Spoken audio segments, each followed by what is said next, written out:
अस्सलाम वालेकुम, आप देख रहे हैं सियासी टीवी। कौमी खबरनामे में आप सबके इस्तकबाल मैं मोहम्मद सिद्दीक। सबसे पहले सुर्खियों पर एक नज़र डालते हैं। कोरोना के नए वेरिएंट से दहशत, सिंगापुर हांगकांग में 30 की मौत, चीन में हाई अलर्ट। हिंदुस्तान में भी 257 केसेस का इंकशाफ, महाराष्ट्र में मरीजों में तेजी से इजाफा। हुकूमत ने कहा हम पूरी तरह मोहतात हैं।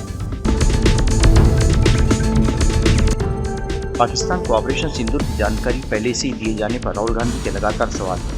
कहा कितने तैयारे गंवाए हैं, यही हुकूमत को जवाब देना होगा। अहमदाबाद के चंदुला इलाके में बड़े पैमाने पर इंतजामी कार्रवाई। 3000 पुलिस एहलकारों की निगरानी में 50 बुलडोजरों ने तोड़े घर, आवाम में मायूसी।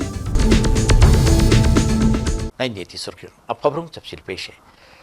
पाकिस्तान को ऑपरेशन सिंदूर की जानकारी पहले से ही दिए जाने पर राहुल गांधी लगातार सवाल उठा रहे हैं और आज भी इन्होंने सोशल मीडिया प्लेटफॉर्म एक्स के जरिए हुकूमत को कटहरे में खड़ा किया है। इन्होंने कहा कि इस मामले में वज़ीर ख़ारजा एस जयशंकर की खामोशी सिर्फ बयान देना नहीं है बल्कि काबिल मज़म्मत है।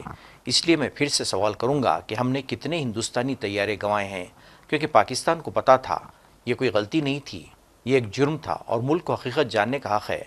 लोकसभा में हज़ब इख्तिलाफ के कायद राहुल गांधी ने सोशल मीडिया प्लेटफॉर्म एक्स पर वो वीडियो भी शेयर की जिसमें मरकज़ी वज़ीर ख़ारजा एस जयशंकर ऑपरेशन सिंदूर की जानकारी और ऑपरेशन से कबल पाकिस्तान को दिए जाने की बात का एतराफ़ करते हैं। राहुल गांधी के इस बयान पर वज़ीर ख़ारजा की जानिब से कोई रद्दमल सामने नहीं आया। ताम बीजेपी कायदीन राहुल गांधी को तनकीद का निशाना बना रहे हैं। News, especially when the Indian government has announced an international diplomatic outreach to explain to world countries about the remarkable success of Operation Sindoor. Rahul Gandhi's not just reckless and irresponsible tweet, but also wild false propaganda is now being weaponized by Pakistan, and Pakistan TV channels are using Rahul Gandhi's tweet to fabricate a very negative narrative about our Indian army. The actions of Rahul Gandhi are reprehensible. So Rahul Gandhi should first withdraw and delete his tweet and tender an unconditional apology. Also, Rahul Gandhi's false allegations have been clearly deflated and debunked by the press conference on May 11th by DGMO Lieutenant General Rajiv Ghai. And what was said in the press conference when they mentioned about in the wake of Operation Sindoor aligns with what the foreign minister has said, saying that whatever happened was after Operation Sindoor had started. So this very clearly punctures Rahul Gandhi's false propaganda. So Rahul Gandhi should now desist from desperate action to stay politically relevant and immediately. Ahmedabad के चंदुला तालाब इलाके में आज से बड़ी इंतजामी कार्रवाई का दूसरा मरहला शुरू हो गया है। अहमदाबाद म्यूनिसिपल कॉरपोरेशन ने इस ऑपरेशन के लिए बड़े पैमाने पर तैयारी की है, जिसमें 50 से ज़्यादा बुलडोज़र और 3000 पुलिस एहलकारों की तैनाती की गई है। पहले मरहले में 1.5 लाख मुरब्बा मीटर ज़मीन को तजावुज़ात से हटाया गया था और इस मरहले में 2.5 लाख मुरब्बा मीटर ज़मीन पर बुलडोज़र की कार्रवाई की गई है। जॉइंट पुलिस कमिश्नर शरद संगल ने कहा कि आज से दूसरा मरहला शुरू हुआ है, मुझे उम्मीद है कि अवाम भी हमें ताउन देगी। वहीं डीसीपी रवि मोहन सैनी ने कहा कि चंदुला इलाके में एसआरपी की 25 कंपनियां, 3000 पुलिस एहलकार तैनात हैं। इस इलाके में सभी तामीरात गैर कानूनी हैं, इसलिए उन्हें हटाया जा रहा है।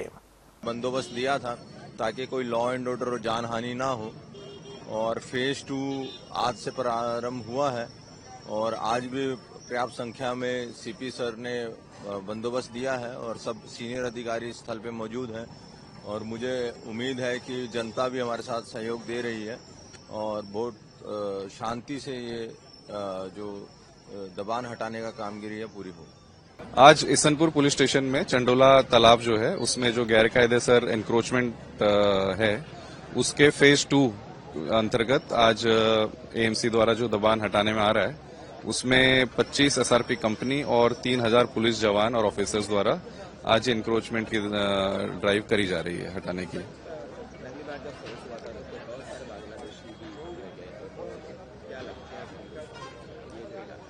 इसमें ये पूरा तालाब का एरिया है, इसमें जो भी कंस्ट्रक्शन है, स्ट्रक्चर्स हैं, सभी इलीगल ही हैं और इसीलिए आज इनको क्लियर किया मुकामी लोगों ने इस कार्रवाई की मुखालिफत करते हुए कहा था कि इनके पास घरों के कागजात मौजूद हैं।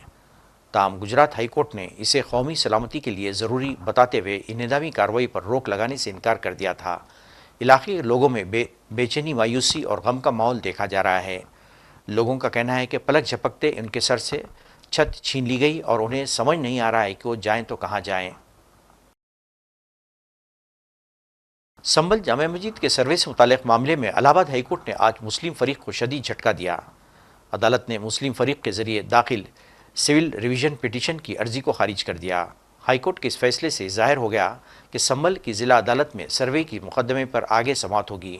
याद रहे कि एडवोकेट हरिशंकर जैन और 7 दीगर लोगों ने संभल के सिविल जज सीनियर डिवीजन की अदालत में एक अर्जी दाखिल की है, जिसमें कहा गया है कि संभल में शाही ईदगाह मस्जिद की तामीर शहर के कोट गिरवी इलाके में वाक़ एक मंदिर को तोड़कर किया गया था। अर्जी गुजार के मुताबिक ये एक मंदिर था जिसे 1526 में मुनद्दम करके एक नया ढांचा बना दिया गया। और ये फैसला कोर्ट ने स्वीकार भी करा कि ये हरिहर मंदिर था और हमारे पूर्वज भी यही कहते थे कि ये हरिहर मंदिर है और हम यही सुन के आए हैं कि हरिहर मंदिर ही होना चाहिए। ये तो अब अच्छी बात है, इसकी सुनवाई होगी और सर्वे होगा दोबारा से। तो जो कोर्ट का फैसला आएगा वो तो मान्य होगा कैसे? नहीं, क्यों नहीं मान्य होगा? जब कोर्ट का फैसला आए तो उसमें कुछ न कुछ तथ्य सच है। जो कोर्ट का फैसला आया है कोर्ट ने भी सुन के ही बोला होगा। मस्जिद थी, मस्जिद रहेगी, मस्जिद ही है वो, तो मस्जिद ही है, मस्जिद थी, पहले कभी मंदिर नहीं था वो। ये तो बस बनाई गई बात है। तो आगे क्या नीति रहेगी? अब वो जैसे मतलब जो होगी कानून कार्रवाई वो तो होगी। सनातन धर्मी ने हमेशा कोर्ट का सम्मान किया है और हमेशा करता रहेगा। अगर ये फैसला पक्ष में आता है तब भी हम सम्मान करते हैं और विपक्ष में आता है तब भी हम उसे उसी ही सम्मान से देखते हैं। और इस बात की प्रसन्नता की बात है कि वह जो ये फैसला आया है और जो इंतजामिया कमेटी को जो सुप्रीम कोर्ट ने फटकार लगाया। महाराष्ट्र में आज मंगल को महायुति हुकूमत की काबीना में तोसी हुई। काबीना तोसी को लेकर आज राजभवन में मुनक़िदा एक तकरीब के दौरान एनसीपी अजीत ग्रुप के खदावर रहनुमा छगन भुजबल ने वजीर के ओहदे का हल्फ लिया। तकरीब में महाराष्ट्र के वज़ीर आला देवेंद्र फडणवीस, नायब वज़ीर आला एकनाथ शिंदे और अजीत पवार भी मौजूद थे। छगन भुजबल को एनसीपी ग्रुप के कोटे से धनंजय मुंडे की जगह वजीर बनाया गया है। मुंडे ने मार्च में सेहत वजूहात का हवाला देते हुए खुराक और सिविल सप्लाईज की वजारत से इस्तीफा दे दिया था। हरियाणा के भिवानी में पुलिस ने बड़े पैमाने पर बांग्लादेशियों के खिलाफ कार्रवाई शुरू कर दी। इस सिलसिले में कुछ अफराद को हिरासत में ले लिया गया है। पुलिस का कहना है कि गैर कानूनी तारकीन वतन के खिलाफ एक मुहिम के हिस्से के तौर पर यह कार्रवाई की जा रही है। पुलिस की इस कार्रवाई से इलाके में दहशत का माहौल पाया जाता है।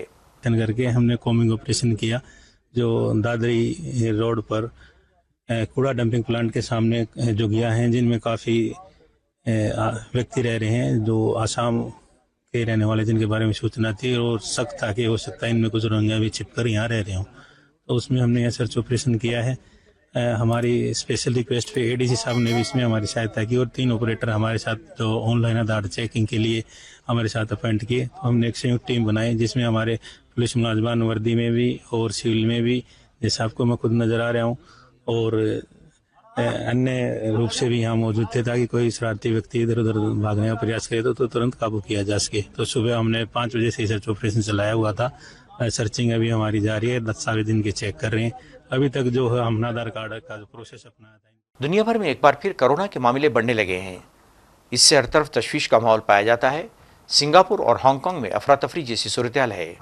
सिंगापुर में 1 मई से 19 मई के दरमियान 3000 मरीज सामने आए हैं। अप्रैल के आखिरी हफ्ते तक ये तादाद 11,100 थी। यहाँ मामलों में 28% का इजाफा हुआ है।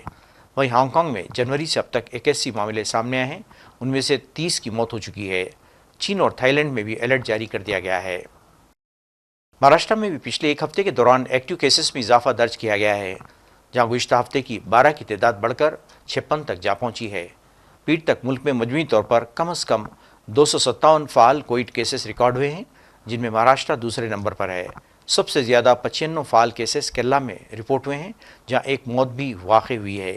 इस मरतबा इन्फेक्शन के लिए ओमाइक्रॉन के नए वेरिएंट जिसे NI और इसके सब वेरिएंट को जिम्मेदार माना जा रहा है। अफसरों का कहना है कि अब तक ऐसा कोई सबूत नहीं मिला है जिससे लगे कि ये नए वेरिएंट पहले से ज़्यादा ख़तरनाक या तेज़ी से फैलने वाले हैं। हालांकि उनका मानना है कि ये लहर कमज़ोर क़ुव्वत मुदाफ़ियत वाले लोगों पर अपना असर दिखा सकती है। सिंगापुर और हांगकांग में कोविड केसेस की तादाद में इजाफे के बाद मरकज़ी वज़ारत सेहत और ख़ानदानी फलाह बहबूद मुल्क में इंतहाई एहतियात बरत रही है और सूरत हाल पर मुसलसल नज़र रखे हुए है।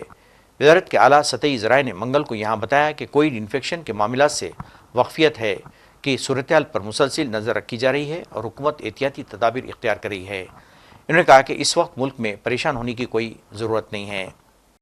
नाज़रीन, आखिर में सुर्खियों पे एक और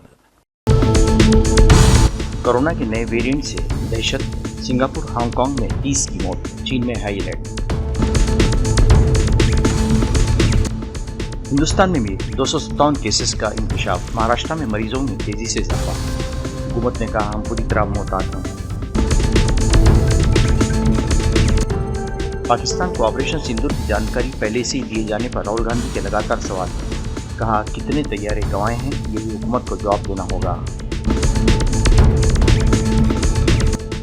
अहमदाबाद के चंदुला इलाके में बड़े पैमाने पर इंतजामी कार्रवाई, 3000 पुलिस एहलकारों की निगरानी में 50 बुलडोजरों ने तोड़े घर, अवाम में मायूसी। नाज़रीन, इसके साथ ही कौमी खबरनामा खत्म होता है। मुझे और सारी सियासत की टीम को इजाज़त दें। अल्लाह हाफ़िज़।